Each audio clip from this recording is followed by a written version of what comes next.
Bom dia. Bom, primeiro tema da reunião hoje, eu vou falar sobre atualização e instabilidade patelar.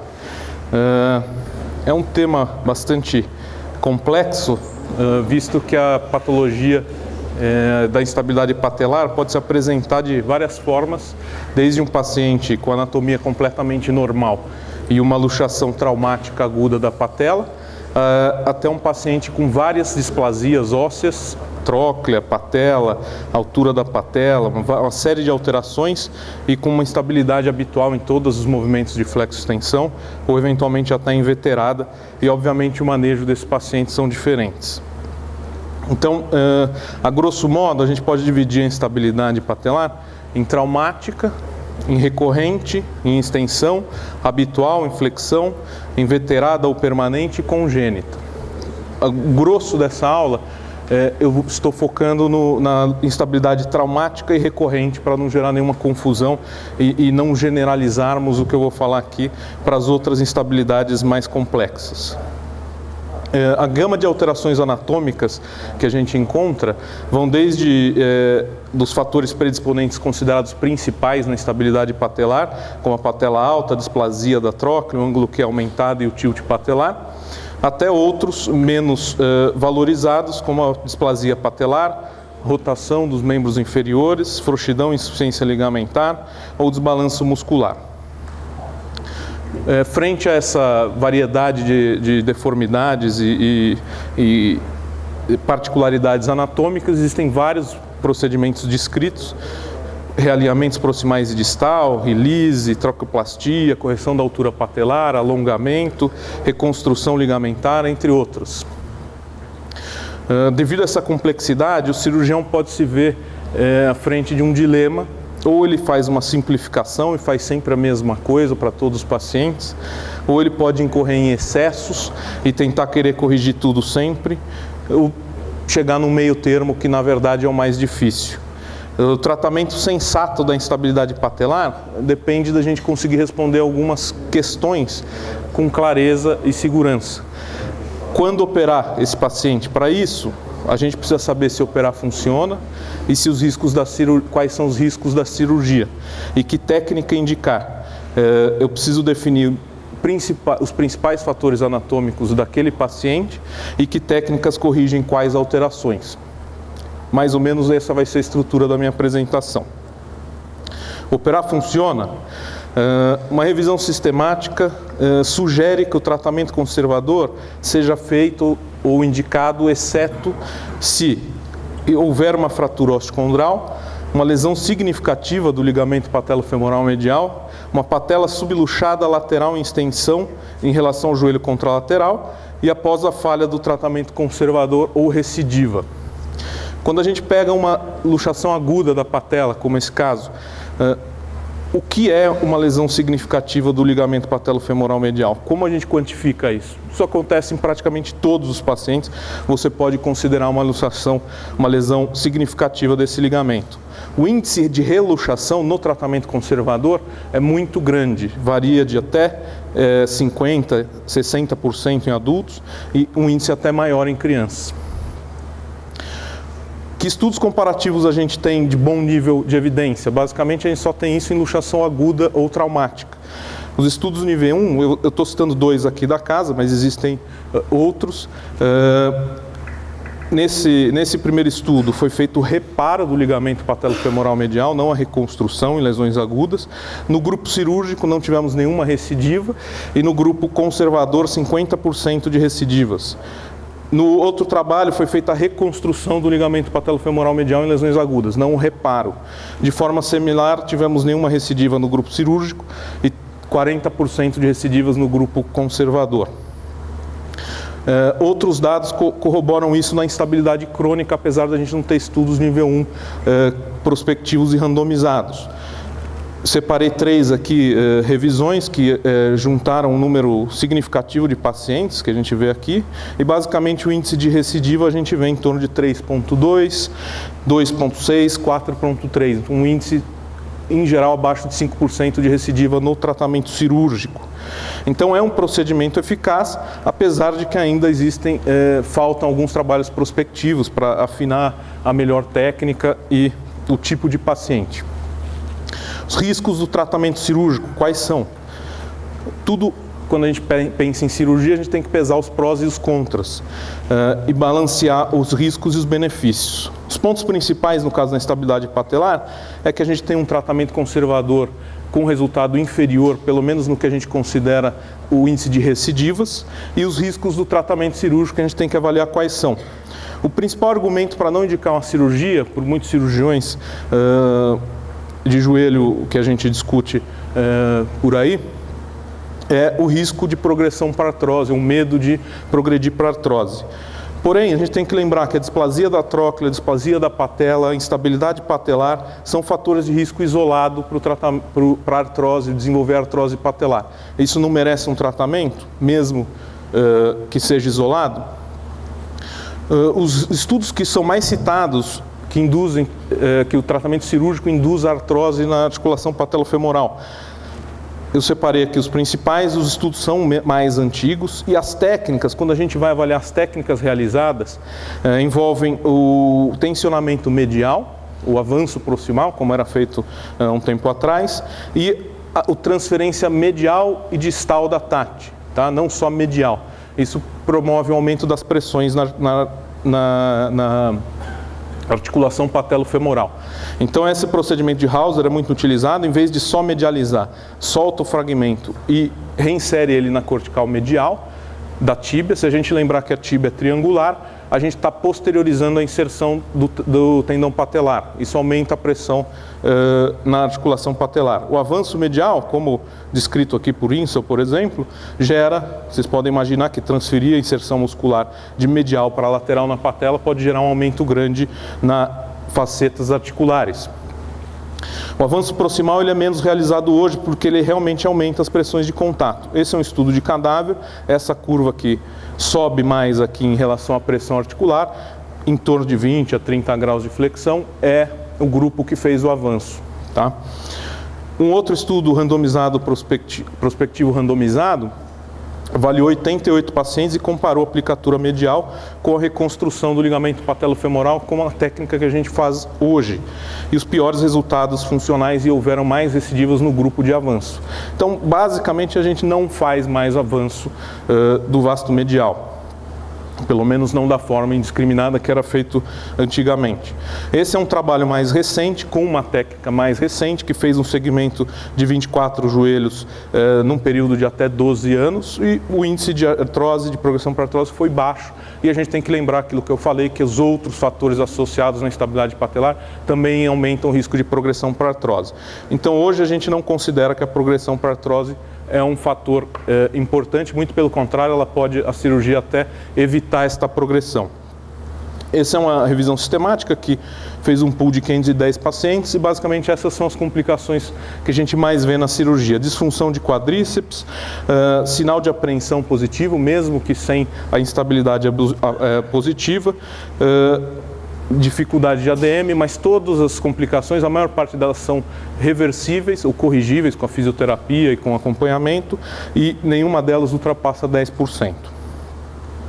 Em resumo, baixíssima recidiva do tratamento cirúrgico e a reconstrução do patelofemoral medial apresenta baixo risco para evolução de osteoartrose. Os problemas é que a gente tem evidência de nível 1 apenas na luxação traumática, isso tem que ser, preferencialmente deve ser melhorado ao longo do tempo, e é difícil separar os fatores de risco presentes pelas amostras heterogêneas. Como eu mostrei no início, a gente tem aquele espectro amplo de deformidades e tudo acaba entrando meio no mesmo saco, por assim dizer. Não se separam muito bem, às vezes, na descrição dos trabalhos, as displasias presentes em todos os pacientes.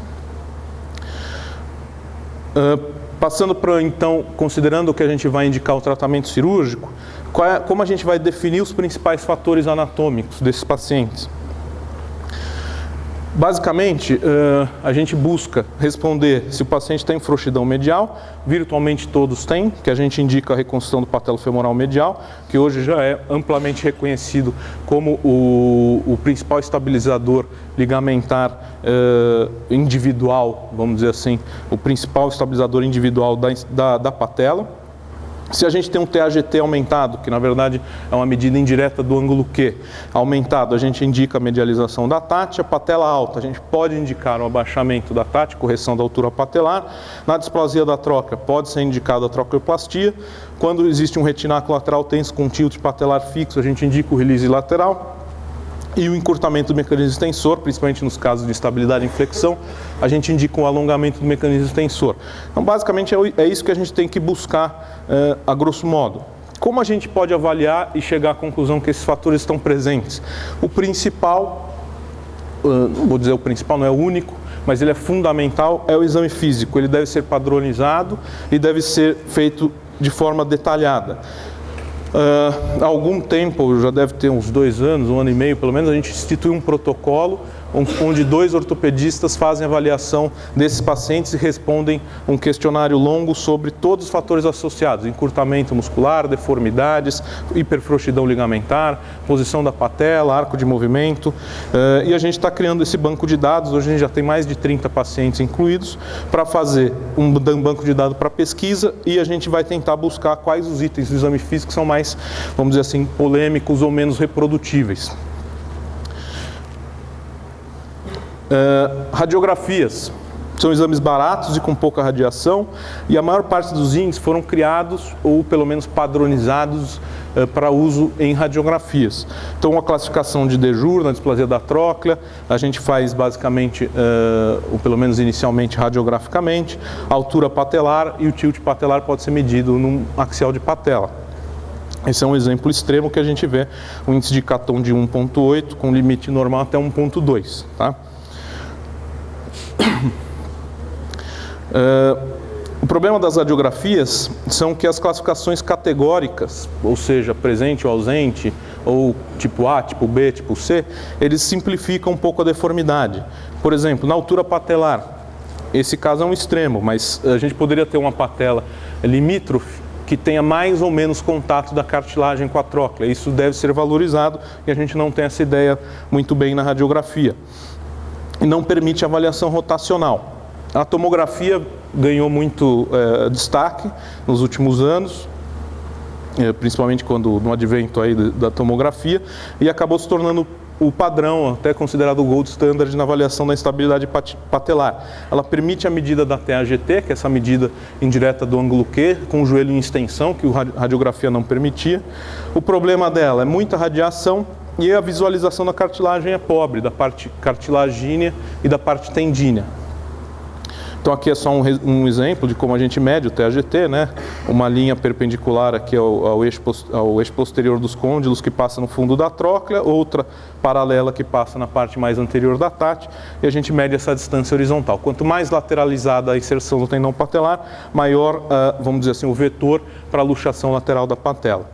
A ressonância permite muito mais detalhes na avaliação, não tem radiação, a gente vê bem a cartilagem, a parte tendínea, e a gente quer, na verdade, o que a gente busca é substituir a tomo pela ressonância, por ser um exame mais seguro e mais detalhado. O problema é que não existem medidas ou padronizações, valores de corte não são padronizados para a ressonância. O TAGT, que é essa medida indireta do ângulo Q, o que ele diz sobre o mau alinhamento? Fala alguma coisa sobre se a deformidade está no fêmur, se ela é da TAT, se ela é fora do joelho. Então ela é uma medida até certo ponto genérica, tá? É uma medida linear. O que define melhor o vetor que indica o ângulo Q? É o ponto mais anterior da TAT ou o centro da inserção do tendão patelar? Aqui como exemplo a gente separou 2 casos onde a gente vê TAGTs de mesma medida. Porém, quando a gente pega o centro de rotação aqui do fêmur com a inserção do tendão patelar, esse ângulo de 23 pula para 40. Será que esse componente torsional que o TAGT não contempla, ele é importante e deve ser valorizado na indicação dos realinhamentos? Pensando nisso, tanto na padronização melhor da ressonância, quanto em melhorar e refinar as avaliações que a gente tem atualmente, no grupo a gente tem tentado alguns estudos comparando tomografia e ressonância e fazendo essas medidas rotacionais. Então, o primeiro estudo pergunta, que a gente está tentando publicar, se as medidas são iguais entre a tomo e a ressonância, no TAGT e no TPGT, que basicamente o TPGT é uma medida similar ao TAGT, só que ele vai do fundo da tróclea na cartilagem, não no osso, que isso pode ser excêntrico em relação ao osso, ao centro do tendão patelar e não ao centro ósseo de inserção. O que a gente vê é que eles são diferentes, tá? Em média tem pelo menos 3,5 milímetros de diferença, sendo o TPGT tende a ser, o TAGT tende a ser subestimado em relação ao TPGT. Outra questão é se a medida óssea e tendina diferem na ressonância. E por quê? O que a gente vê é que o TPGT, ou seja, que é a referência cartilaginosa na tróclea e do tendão na TAT, ele é maior do que o TAGT, que são as medidas ósseas. E basicamente isso acontece porque a maior parte das inserções do tendão são laterais à parte mais anterior óssea da TAT, tá? E com uma porcentagem razoável, em 21% dos casos, a gente encontra o centro, o fundo do sulco da tróclea cartilaginoso mais medial ao sulco ósseo, tá? E tudo isso aumenta, vamos dizer assim, a medida do TAGT. Então, talvez a gente esteja subestimando alguns pacientes fazendo a medida óssea e não indicando eventualmente o realinhamento distal. O ângulo do TPGT, que é aquela medida torsional que a gente está tentando padronizar também, a gente já tem mais de 80 joelhos com estabilidade, 100 joelhos controles, e a gente tem visto que, de forma geral, ele tem uma especificidade, uma sensibilidade e uma razão de verossimilhança melhor em relação à estabilidade patelar do que a própria medida linear. Em resumo, o TAGT não é equivalente entre a tomo e a ressonância. E as medidas com referência tendíneo-cartilaginosas, elas são maiores, tá? Então isso pode eventualmente ampliar a indicação de realinhamentos distais ou de realinhamentos torsionais na instabilidade patelar. E as medidas angulares, aparentemente, pelo que a gente tem visto, podem se tornar melhores do que as lineares. Isso eu mostrei mais para mostrar o que a gente tem desenvolvido aqui no grupo. Que técnicas a gente vai indicar, então, após uma avaliação criteriosa de todas as deformidades? Basicamente, a reconstrução do ligamento patelofemoral medial e a medialização da TAT, se a TAGT for maior do que 20 milímetros, resolve a maior parte dos casos, sem dúvida, tá? Esse é o que a gente faz, a grosso modo, aqui.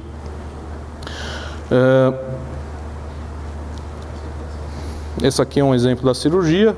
Essa é a técnica do Dr. Camanho, que a gente medializa o tendão patelar, porém o enxerto não é pelo menos no nível de evidência que a gente tem hoje, não é algo muito significativo, pode ser feito com outros enxertos. O que a gente não sabe, quando se faz necessário algo a mais, qual é o limite para indicar um abaixamento da TAT, uma medialização da TAT, uma displasia de tróclea cirúrgica, e qual o real efeito de qualquer um desses procedimentos na posição da patela. Reconstruir o patelofemoral estabiliza, realinha os dois, e é mais importante corrigir o tracking ou apenas estabilizar a patela. Esse é um exemplo de uma paciente que a gente operou recentemente. Acho que não vai correr o vídeo, né? Para variar. Bom, eu queria mostrar, na verdade, que a gente fez o realinhamento. Nos primeiros 3 meses essa paciente estava muito bem e com 6 meses a patela voltou a lateralizar de uma forma importante. Muito provavelmente a gente negligenciou um fator importante, que é esse bump, essa displasia da tróclea, e a gente ainda realmente falta um pouco de referência e até de coragem, às vezes, em indicar algum procedimento. É fácil a gente ver como uma displasia grau 1 da tróclea, grau A da tróclea, não existe uma lombada da tróclea em relação à cortical anterior da TAT. Esse é um grau de displasia grau D de de jure e outro grau D de jure aqui do lado. Ambos foram casos que falharam na nossa reconstrução ligamentar isolada, tá? E obviamente a gente consegue ver que só falar que é grau D, não dá para a gente comparar esta lombada em relação à cortical anterior com esta lombada em relação à cortical anterior. Então é isso que eu quero dizer, falta um pouco de refinamento nas avaliações que a gente tem padronizadas hoje. Quanto ao efeito biomecânico dessa cirurgia, reconstrução do patelo-femoral medial. Esse é um estudo que fez artroscopia depois da reconstrução do patelo-femoral medial, em 25 joelhos até 2, 3 anos de pós-operatório, e apenas em 9 joelhos a patela se manteve centrada. 16 joelhos ela voltou a lateralizar. Então esse era o aspecto antes da cirurgia, depois da cirurgia, e um índice maior de 50% voltou a lateralizar. Então a gente não considera hoje como resolvido o problema do realinhamento. A gente estabiliza a patela com a cirurgia, mas a gente nem sempre realinha de forma eficaz. E o quanto isso é importante a longo prazo. Poucos estudos biomecânicos em vivo, a maioria dos estudos apenas avalia a parte clínica e os scores, e não existem medidas radiográficas em muitos estudos, apenas a descrição clínica. Normalmente as avaliações são estáticas. Pensando nisso, a gente queria avaliar de uma forma objetiva procedimentos isolados e associados e mensurar o efeito biomecânico. Que método a gente poderia utilizar? A tomografia é um método ainda bastante utilizado. Tem uma tomografia que a gente tem aqui no hospital, no INCOR, de 320 detectores, que permitem imagens desse tipo, de angiocoronariografia, imagens dinâmicas. A gente consegue colocar os pacientes deitados e fazendo o arco de movimento ativo da extensão do joelho, e a gente tem esse tipo de imagem, por exemplo, para estudar o tracking da patela antes e depois da cirurgia, que são imagens que a gente não tinha acesso até certo ponto, até tempo atrás, né? O que a gente tem criado é um gráfico de deslocamento da patela, tá? Com o arco de movimento, e a gente vê que pré e pós-operatoriamente, na reconstrução isolada do patelo-femoral medial, isso não está sendo corrigido completamente. Em crianças, a gente tem casos graves, a gente não tem opção de fazer o realinhamento ósseo, tá? Porque as FIS estão abertas, e a gente tem como opção a reconstrução do patelo-femoral medial, mas como a gente faz para compensar a altura patelar, o ângulo Q, e em que casos a gente indicar isso, né? A cirurgia de Hooks, que era uma medialização tendínea da TAT, né? Hoje a gente praticamente não faz, ela tem um índice de insucesso significativo, e hoje a gente tem estudado esse ligamento patelo-tibial medial. Não é um ligamento que foi descrito de forma nova também, ele foi, vamos dizer assim, bem descrito, até relativamente estudado junto com o patelo-femoral medial. Galeazzi, em 1922, já descreveu uma cirurgia que basicamente era a reconstrução desse ligamento.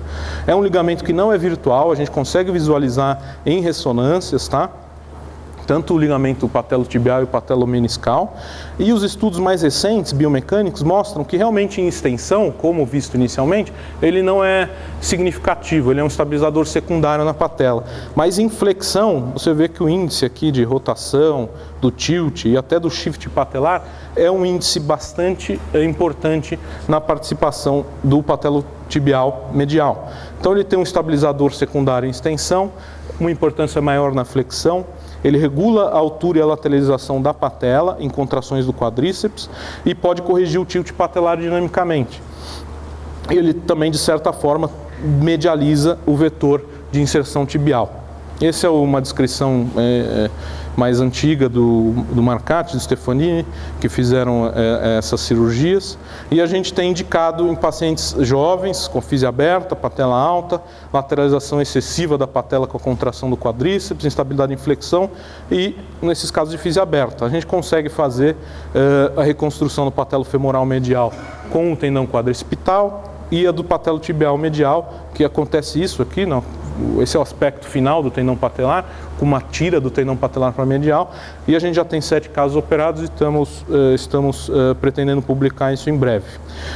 Concluindo, a gente sabe que a cirurgia funciona, a fórmula de reconstrução do patelo-femoral medial com medialização da TAT resolve a maior parte dos casos, mas falta algumas coisas, que é o foco atual do grupo hoje. A gente tem buscado substituir a TOM por ressonância, refinar a avaliação dessas deformidades, refinar a indicação das técnicas associadas e padronizar as opções em crianças.